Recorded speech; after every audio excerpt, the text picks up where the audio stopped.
We are live. Great. Okay. Hello, everyone. Really good to have you all together in this great session. We are going to wait maybe 2 minutes to make sure that everyone can join us on time on LinkedIn. This is the first time we do this type of event at Emperia, and we're very, very happy about it. We're very happy to have you as our first guest. So today we are here to discuss about the power of collaboration, which is, of course, a very important topic. I think in innovation, but also especially in the metaverse, in the Web3 industry, as we know, like collaboration is at the core of everything. And of course, for me also specifically, because I'm partnership director at Emperia, and partnership is at the core of value creation. So yes, very happy to have you here. As I'm going to introduce you quickly, and so it's going to be easier. But yes, we have Jemma Spiers-Ware, who is the senior director 3D product at Tommy Hilfiger, and she has been an incredible lead of all making us meet basically in this wonderful experience that we will discuss further. We have Natalia Modenova, who is the co-founder of DRESSX.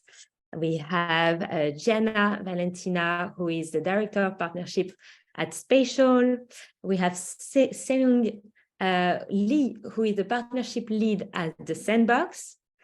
And we have Stan Georgiev, who is the head of strategic partnership at Ready Player Me, and Nick Hill, who is the founder of Source Production.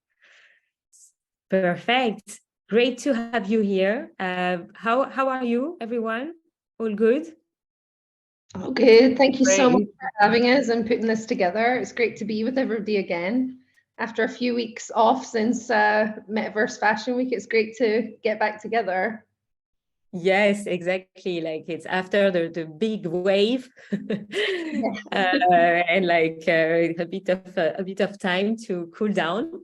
But yes, super. I think it's a great timing to basically discuss about what we've done together, which I think it's a great example of how the metaverse is moving forward, how we are challenging like boundaries. And paradigms, and yes, I think this is really a great example to discuss how collaboration is so important in this space, with all of our individualities, how we manage to create value without damaging any experiences, but making sure everyone has its own identity. So yeah, we'll talk basically of this experience we created a few weeks ago for Decentraland Fashion Week. For Tommy Hilfiger, so with Jemma really initiating it, with the idea to really create a cross-metaverse experience, which has been really unique, involving Roblox, Decentraland, Ready Player Me, DRESSX, Spatial, the Sandbox, and of course, like Nick as well, who has been very instrumental in coordinating and shaping the whole journey.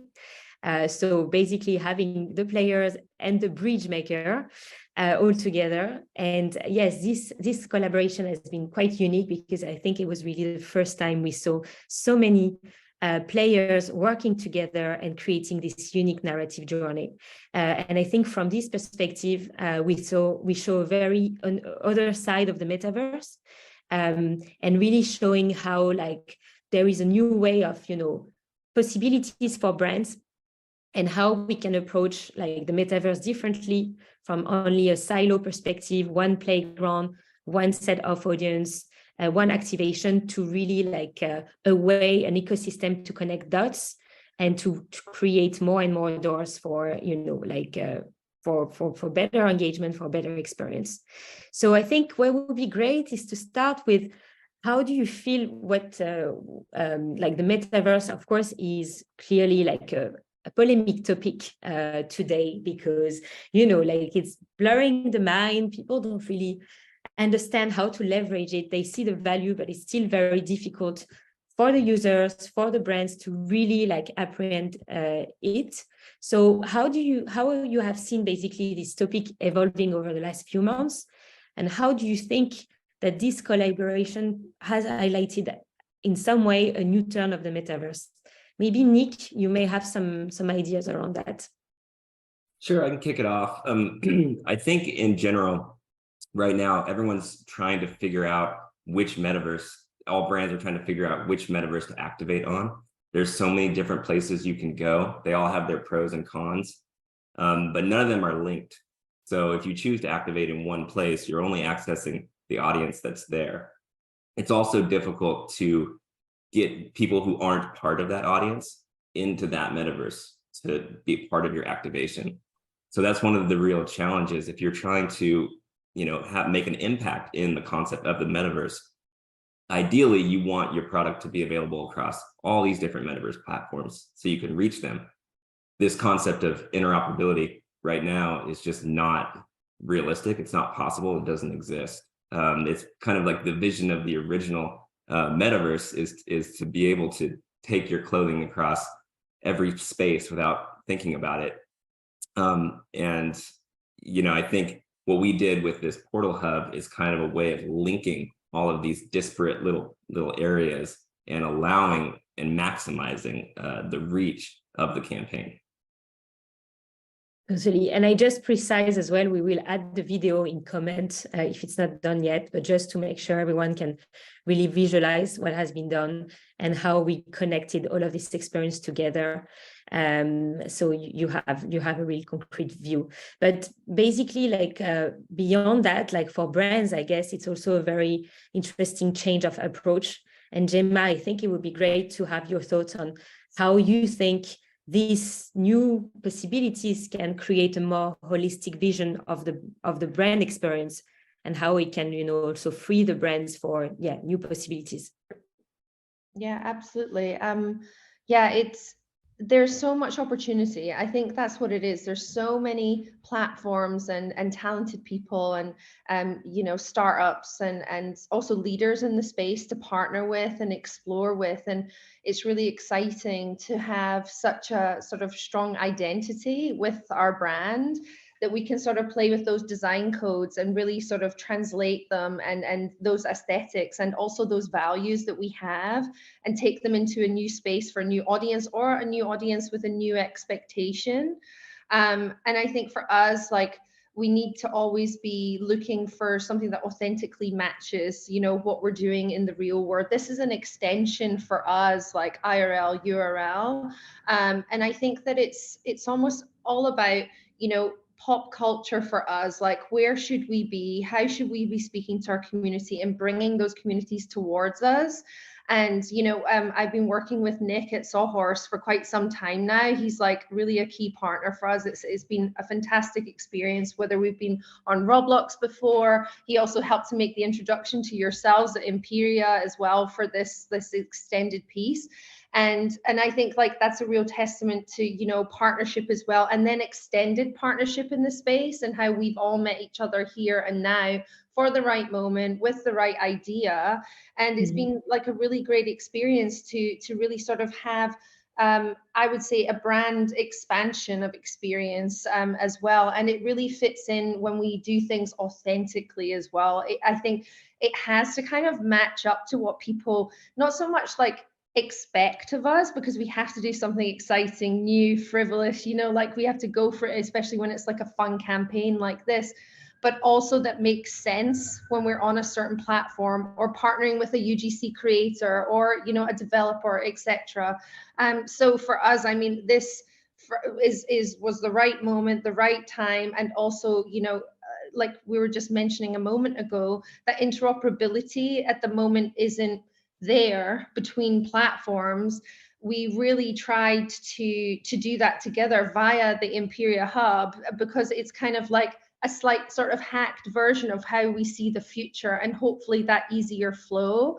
And I think also sometimes, doing one thing well, for example, like heroing our varsity jacket and being able to take that across platforms, doing one thing well, it speaks so much more volume, than doing 100 things just okay. And I think for us, like with that experience, we always want to show up. The tone has to be right for us. And, you know, it really comes down to, you know, authenticity through our partnerships as well.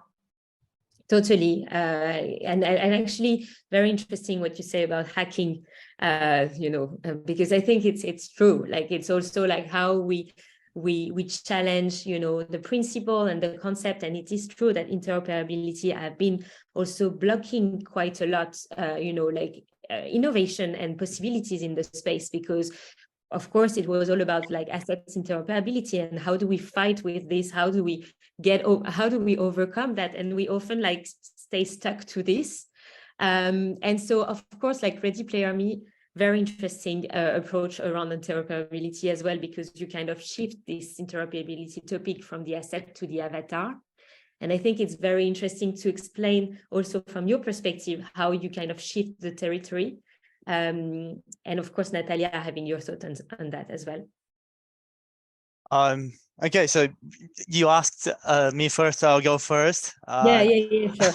Okay, so the way we think about interoperability is in order to make it really meaningful, it needs to be easy to implement, which basically means you need to have a standard to build on top of.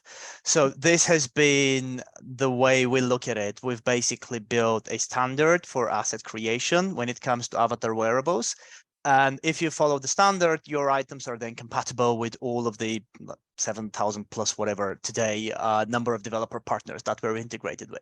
So this is the way we started. This is us today. And then going forward, it's going to be more and more about evolving into how do you translate, say, one visual style of asset into another without asking the user to do any sort of additional work. So that goes into avatar styles. How do you provide more and more seamless experiences when moving between different applications? How do we basically evolve into more of an infrastructure versus the avatar creator front end that people know today? Because today you go to like a game or a metaverse or an app and you see the avatar, oh, that's Ready Player Me. So you kind of know it. And going forward, as things evolve, for us, it will be a little bit less about assets and a lot more about developer convenience, user convenience and experience, and obviously creator empowerment. Mm-hmm. Yeah, and I think this is a bit like the same perspective we take at Emperia, and platform perspective and creating this interoperability between platform. But I think DRESSX as well, Natalia, interesting to hear about your thought on that, because of course it has been a topic for you too.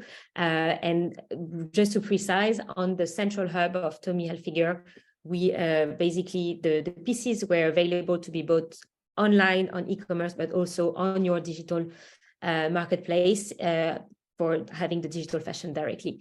So how do you see also this interoperability topic kind of evolving?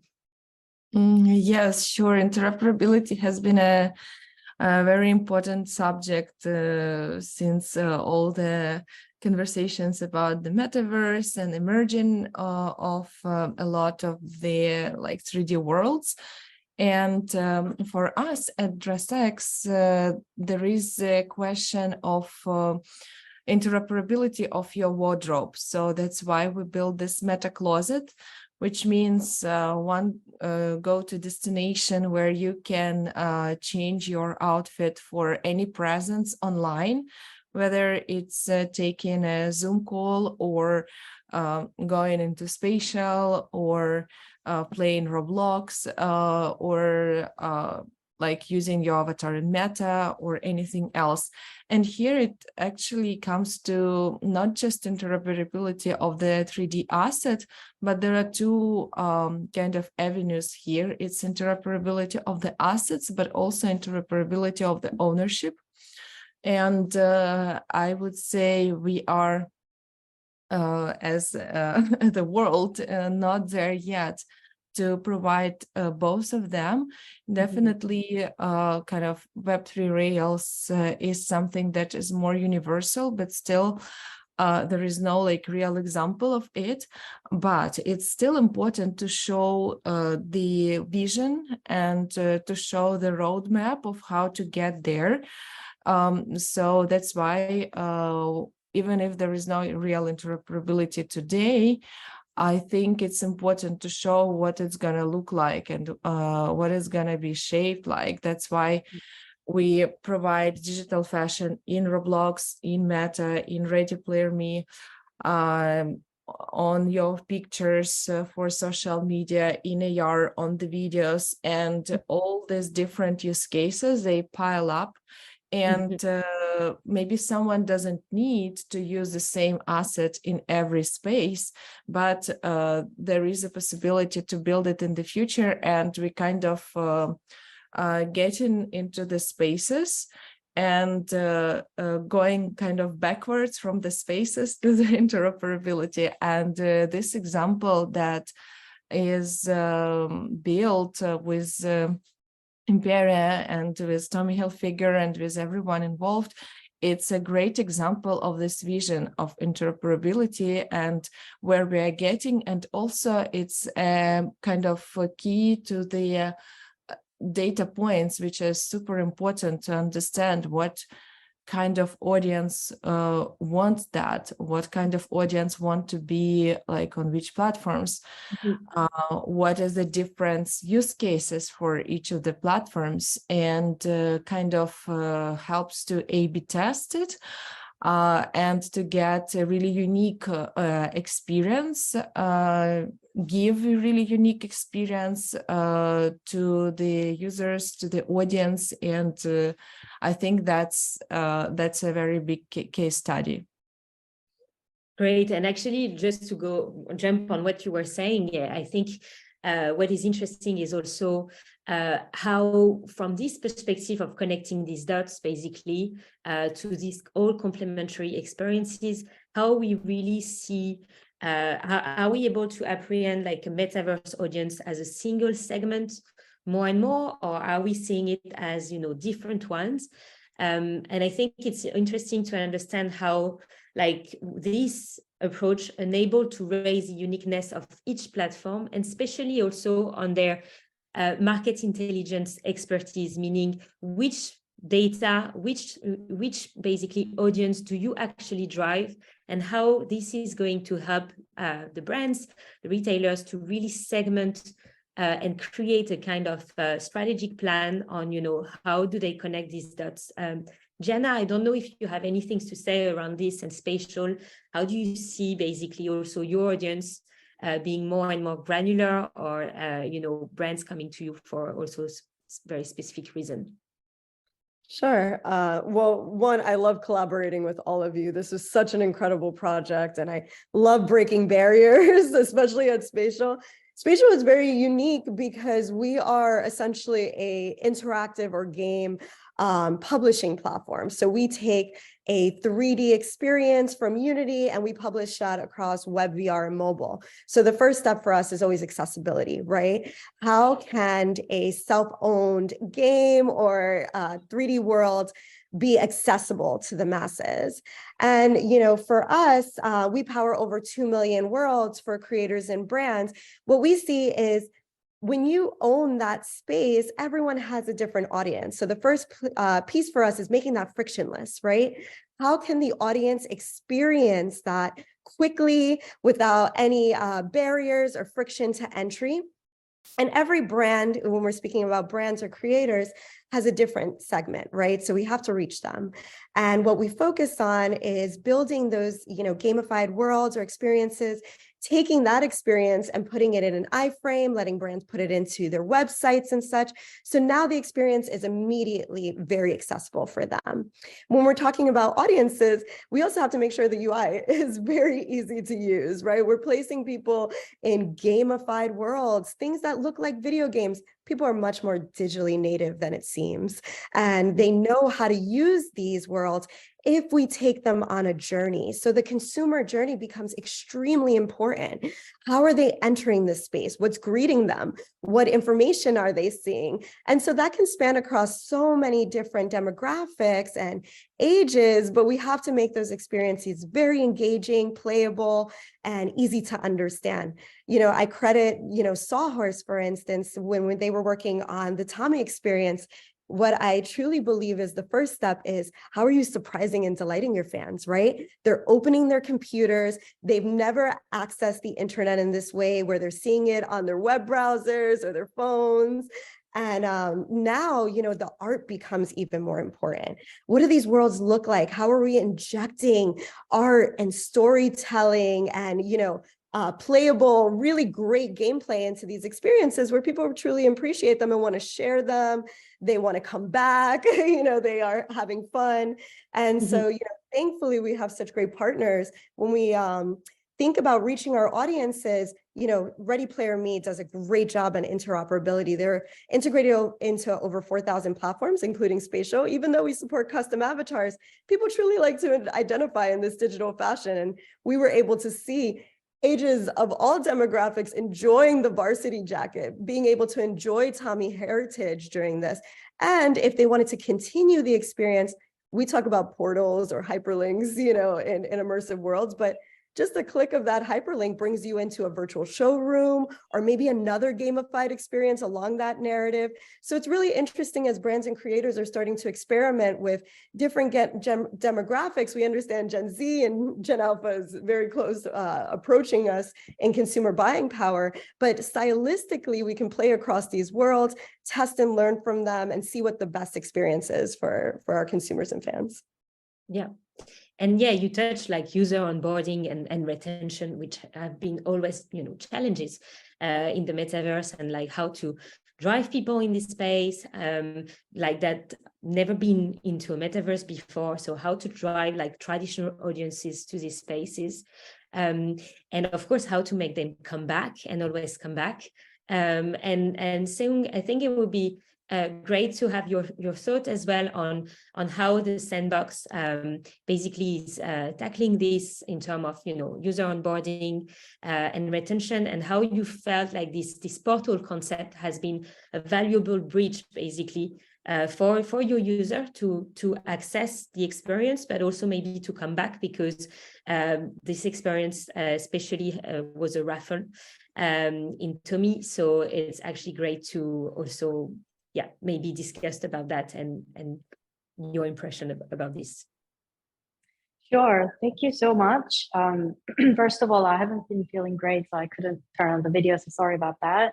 But yeah, really great to be here and to talk about the interoperability and this whole portal concept that came out of this Tommy Hilfiger project. Is really, really interesting perspective, looking at two different perspectives.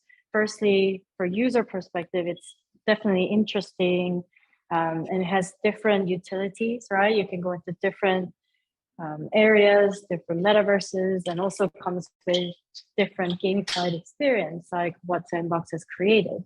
So for those of you who haven't visited, the Sandbox have participated in creating this digital twin of varsity jacket, and we created a separate landing page where you could enter a raffle to win 3 pieces. And it saw really, really high engagement. And there were thousands of people who visited, and the conversion rate who have signed was really high. It was over 50%. And compared to other conversion rate from just landing page, it wasn't as high. So it was definitely a big success. So it was a very interesting case for users, but also this portal concept is very effective for brands, especially in building its brand identity and narrative around it, and guiding people through certain room or the pathway to win something or to get something is very interesting. Great, thank you. I'd love to expand on Seung-Eun's point. She makes great points about conversion, which we find so interesting, especially in this activation.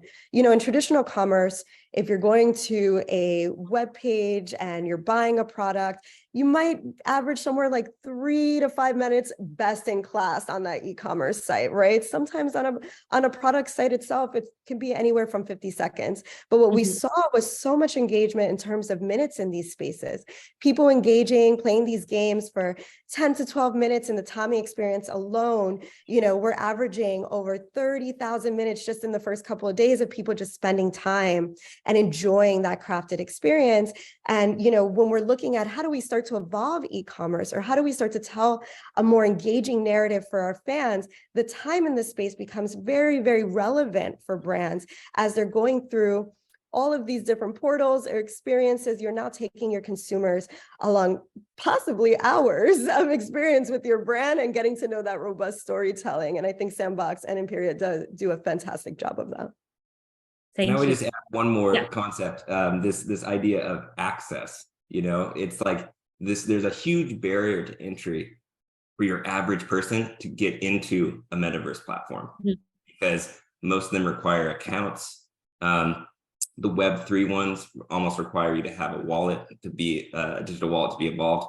So, you know, if you're an average person and a brand essentially launches something and says, come experience this, if you don't have an account there, you might lose that engagement. So what's so great about this portal concept and what Emperia was able to do is, you know, just through one link, anyone on a phone or a computer without any accounts could instantly be in the metaverse and be able to move through a three-dimensional space and basically see all the amazing artwork, all the amazing Tommy products, and have an understanding of the campaign and be able to like experience the campaign at that level. And if they were excited and wanted to learn more, they had the instant ability to dive deeper and go into these platforms and have a more immersive experience, but they had the choice to do that. Also, everything was linked to the e-commerce site at tommyhilfiger.com. So some people maybe didn't want to go in the full digital space, but just buy the jacket and have it mailed to their house.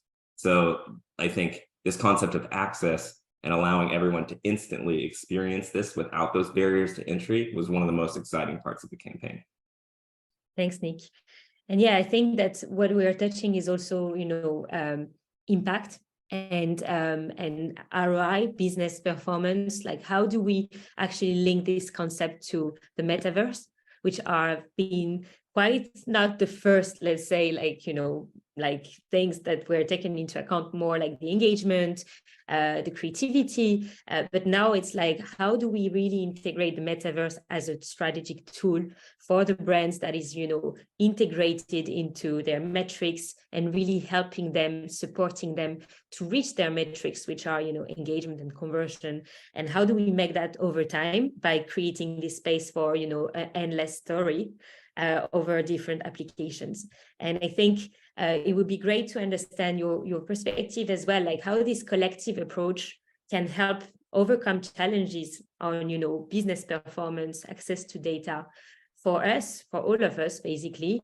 So I don't know, Natalia, if you have any thought on that, like how, you know, like this can also help getting more information and more value of your product. We can't hear you. Maybe you're mute. Yes, exactly. So definitely it's a great kind of starting point to think about metaverse and digital fashion in general as a marketing tool, but also we believe that digital fashion will be a big market and the category itself for every brand, of course, for the fashion brands first, but even beyond that, because we launched collections for not just fashion brands. And it's already becoming a revenue stream in digital spaces, and it will be even more. But also it's still also linked to the physical product and discovery of the product. And it's really great that it was possible for Tommy Hilfiger to put together all the possibilities in one and kind of measure it all at once. And I think maybe if Jemma has anything to share here, I'm sure this case might be like studied in like Harvard Business School and everywhere, because it's a pretty unique situation, and we are really kind of pushing towards this future when digital fashion is the important revenue stream for every brand.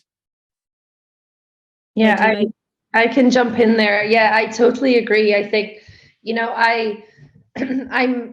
I'm the same as you, Natalia. I'm completely convinced, you know, like that I think most brands at a certain point will, you know, be able to get that sort of ROI or that business model from Web3 technology or through digital fashion. And I actually think it's going to be much sooner than we think. I mean, we see a lot coming via and a lot of case studies or experimentation and really successful moments within, you know, the gaming industry, within traditional gaming.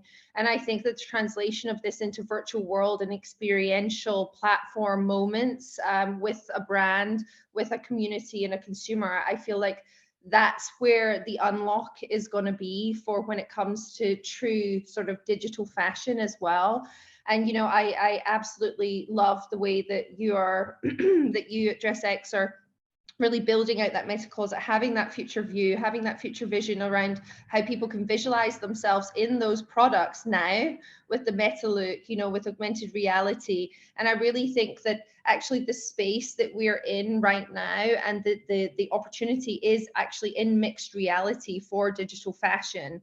That really is somewhere where you can visualize it. I mean, I personally hold like it on the same regard. I mean, I have a small kid, he's 6, and he holds like his wearables, you know, on Roblox or whatever he's watching. He holds it in same regard as like his toys that he has. It's where he wants to spend his pocket money. And when we're thinking about the generation that understands, you know, the potential as well and where this can go, I mean, I think that our representation of ourselves, representation of brands, self-expression, or just showing up and feeling comfortable in a virtual world is just going to become quite intrinsically like the norm very, very soon. And I think most brands, you know, most brands I think that have like a really nice aesthetic, also a good heritage to their aesthetic, you know, it's a real opportunity because that translation, and we were talking about like, you know, different platforms, the interoperability, but actually when you look at your at how you're used to seeing your aesthetic and then it's translated digitally on various platforms, you know, if you go for photorealistic on DRESSX or you go to Roblox and, you know, it's a different type of visualization, Sandbox, etc. It's really exciting to see the next iteration of fashion interpretation, self-expression. And I feel like, you know, in the future, it is, I mean, for us, you know, we take this very seriously, what we're exploring, what we're testing. And, you know, I think what we actually pulled off together for Metaverse Fashion Week was quite fascinating how we all came together with like that one objective of really trying to like help the community move between the metaverse.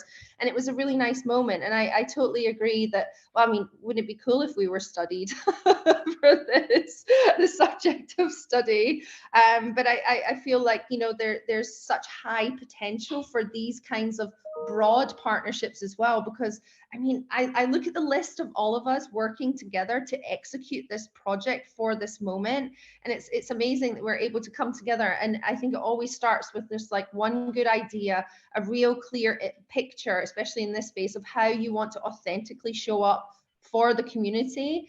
And I think we're just very lucky at Tommy Hilfiger to have such, you know, iconography and design codes that really make sense when they're translated in these spaces.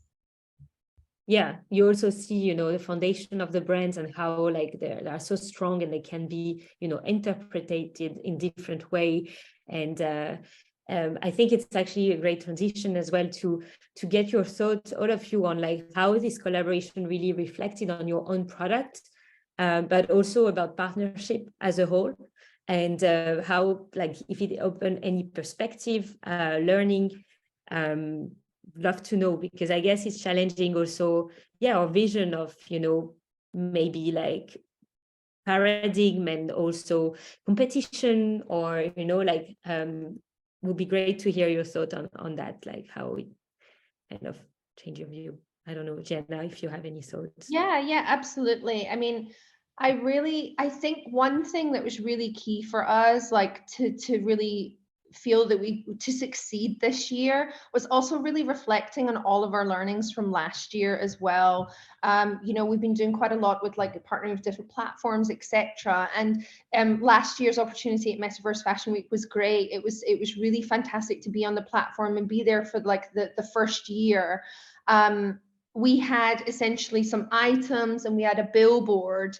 And what we really realized, especially with our time and working with like Nick and the Sawhorse team about gamification, engagement, and really sustaining the interest of the community or those who are experiencing your event, especially around New York Fashion Week, that you have to make it fun and engaging and different, and I think the 4-day rollout, we were really working hard together to think, well, how do we get people to come back to our space or to explore our spaces that we are creating? And by doing something different every day, it was really key actually to the strategy of keeping that engagement, keeping people interested, also giving that breadth of opportunity to explore the brand, have fun, gamification, cool items, a competition, partnering with Vinny Hager, with like amazing artwork, an immersive world with him, but then also traversing the metaverse together. I think was like, those were, I would say, like our key sort of learnings. And I think the partnership part for us all together that kind of made us win was that we all had like the same point of view of what we wanted to succeed, and a real keen sense of, well, we want to be able to, actually get out there into the metaverse. We talk about it theoretically so much, and we really want to do this. And I think it was like, for us, the first definitely deep foray into the space of where we could all connect together and actually make this like, I felt relatively like lo-fi, like, for the user. I mean, it felt quite easy for the user as well to give them a really nice experience with us, to traverse the metaverse, hopefully wearing some really cool items. And for the next, I mean, who knows what the next step is for this. We're really dedicated on those authentic experiences, extending, our values and what we do in the real world.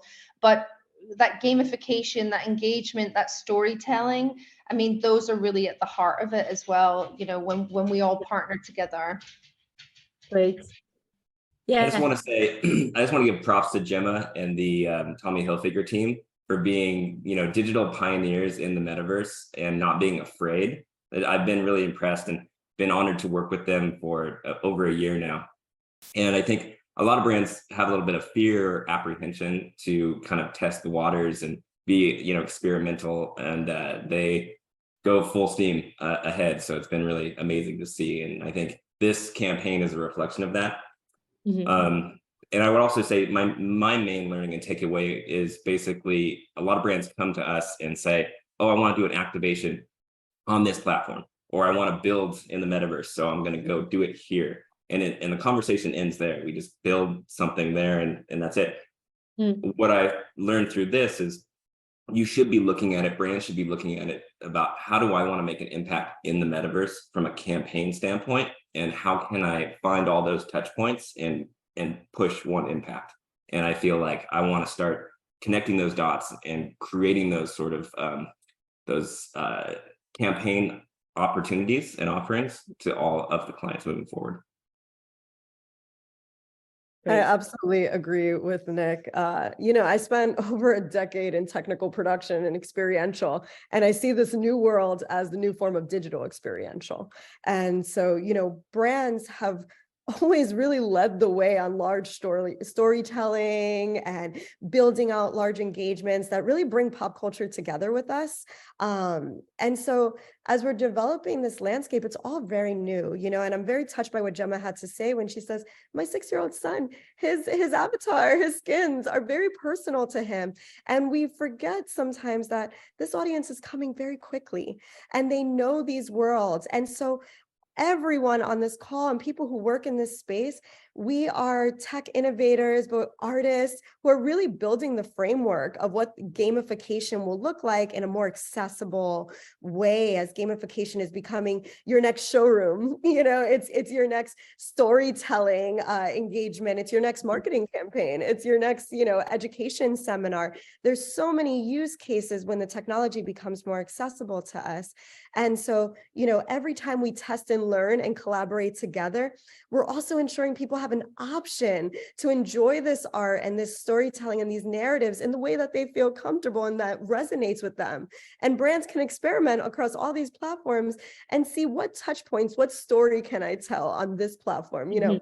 It's so easy to understand for all of us, right? We have Facebook and Twitter and Instagram and our traditional internet, and all of those platforms offer a different way for you to express yourself or communicate in a more 2D way. And now as we add the 3D layer of engagement to the internet, hopefully making it a lot more fun for us, right?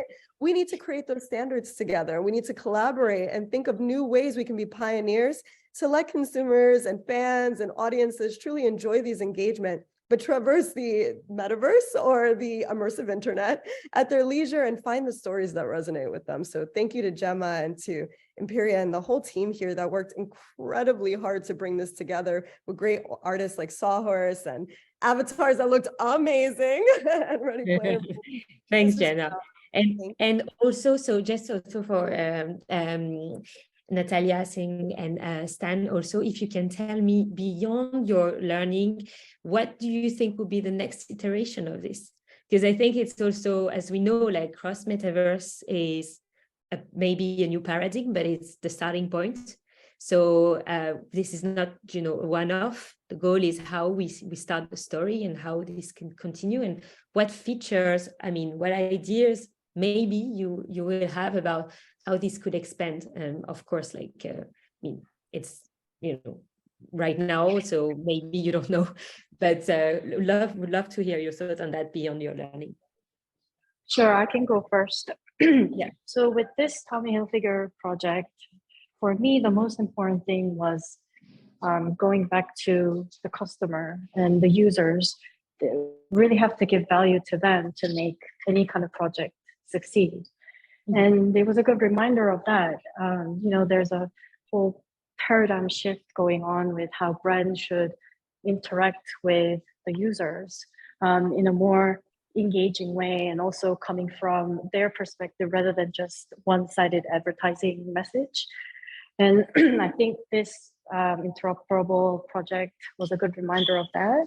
And for the next iteration, I would like to see more cohesive project or activities that the two or more metaverses are joint, so that the gamified experiences could be extended to another metaverse, and be able for the users to fully embrace the different diverse metaverses out there.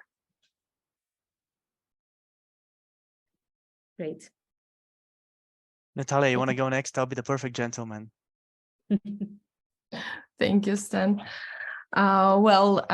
We look far in the future, and really I see when all the digital and physical items kind of interconnected, and data points are something that is available, of course, for the brands, of course, for the platforms, but also accessible for the community as well, for the users as well. And really, I believe that this data will be a part of the product and part of the experience, and be this product of collaboration of the like person wearing the item in any digital space or even in a physical, and kind of accumulating this kind of power, and it's going to be an indication of the collaboration between the brand,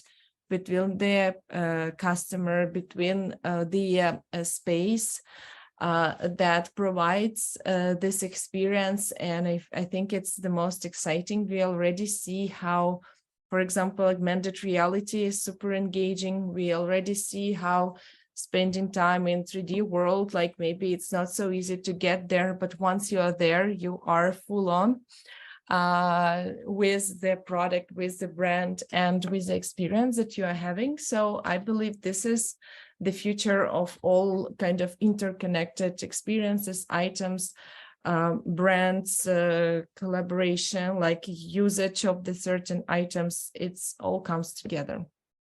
Great. And Stan, before you answer with your great learning and next iteration, we have also one question, which is if you see basically the avatar as intended to improve over time and become a real life representation, or is it more designed to evolve but not shift to lifelike experience? And I think it's just good to answer in. Right. I'm not sure. I'm not sure I understand the question. I think the idea is more about like the avatar really the idea would be like to go into a more real life representation of yourself, like basically more realistic avatar, right? Yeah, and more like identify yourself as your real identity, or do you feel like this is more to going more like multi-identity perspective? Right, I see what you're saying. So it's a very good question. So what we're seeing today is that around 65% of people who make avatars on Ready Player Me choose to do so starting with a selfie. So you take a selfie and a few seconds later, you see your avatar that looks somewhat like you. Again, not too much like you because it's a stylized avatar. So we want to keep that at a balance. But what that tells us is that people ground their digital identity, like a lot of people ground their digital identity and pivot it on their physical identity. So we definitely have a data point there that tells us, hey, like there is convergence between the physical and digital worlds. And this also touches on the point that Natalia and Seung-Eun made, that we're seeing the convergence of different mediums. This is something that I personally like to call transmedia content, basically the same content being available in many different places. So for us as an avatar platform, that means your avatar and its wearables being available in many different games, apps, and experiences. And the interesting detail here is that, again, we are talking about different medias. So games is one thing, apps is another thing, and those can be social or educational or collaboration or work.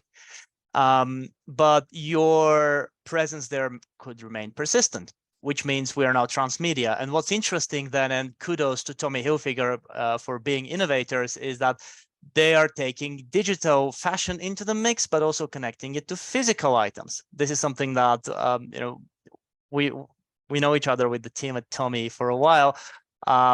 This whole approach of digital first has been really fascinating for us. It's an expression of the same paradigm shift that Seung-Eun talked about. Like my generation, I'm in my late 30s, grew up with games being introduced to us in our teens, roughly, and we got hooked to them. But the next generation is one that is digitally native. They're growing up being completely comfortable with touchscreens, with controllers, with all of those different ways to interact and communicate. So for them, a lot of experiences and a lot of knowledge about brands will originate from the digital world. So whenever I see something like this being built by a brand like Tommy, I'm like, all right, hats off. This is just awesome. Like you're addressing the next generation in the place that they actually understand and that they're engaged with. That was a very long answer, but yeah. That's good. I know we are a bit taken by time, so I think we are going to wrap up. But thank you so much for your time and your input, your insight. It was so nice, so inspiring, and great to talk with you. I think we could talk for ages about these topics. But yeah, hopefully we will definitely collaborate again. I'm sure about this. On hopefully with Jemma, with other, but really the idea is to push, the boundaries further. And I think we are all in the same mindset, which is at the core, of course, of good collaboration. So great. Thank you so much for all of this. And I wish you a good rest of the day and hope to see you very soon. Thank you, everyone. Thank Thanks, you. Fiona. Thanks, Good to see everyone. everyone. Thank you.